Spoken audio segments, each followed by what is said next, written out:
Hi, friends.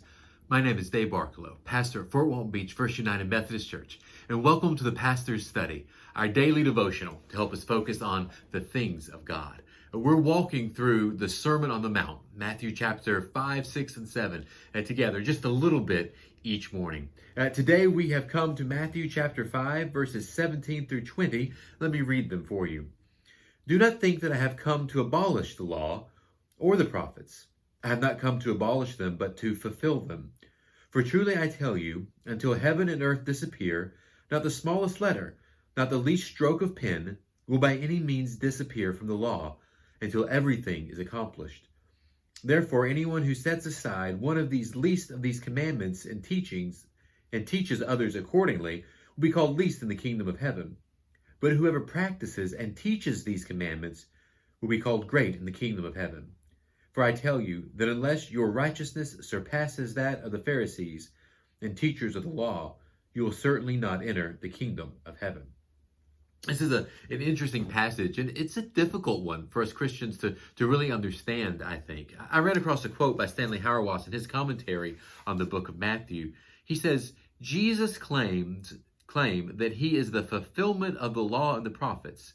Therefore, he calls his followers to keep the law, suggesting that the righteousness of those who would follow him should exceed that of the scribes and Pharisees.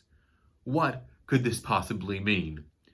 Does it mean that Christians should keep, like the Jews, the law concerning what can and cannot be eaten, or the law concerning sacrifice? Christians have rightly struggled to answer these challenges. These have been the challenges. What does Jesus mean about the following of the law? Not the smallest mark of it would pass away. I think we can really go to verse 20 to see where it impacts you and me. I probably can't answer all those questions in a 5-minute devotional this morning. But Jesus ends this section by saying that our righteousness must surpass that of the scribes and the Pharisees. Now, the scribes and the Pharisees were known for their stringent adhering to the law, keeping every last letter. Literally, they would count out 1/10 of all the herbs they grew in their garden in order to give the full tithe. So how could we be more righteous? How can we follow the law better than them? Well, Jesus also will go on to call them hypocrites and saying that they ignore the weightier matters of the law and focus on the small ones. And what I would suggest to us is that this section on the law is getting us ready for what is coming next in the Sermon on the Mount.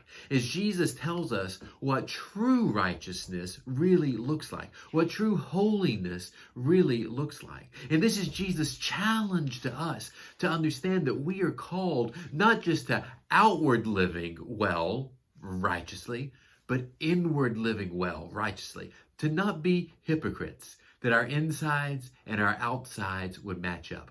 And Jesus is going to spend the next section of the Sermon on the Mount teaching us how to do that. So I hope you'll meet me back here in the Pastor's Study tomorrow morning at 8 a.m. as we go ahead and see the kind of righteousness that Jesus is asking of us and that will bring fulfillment to our lives. Friends, remember, take care of yourselves. I love you, and shine the light of Christ.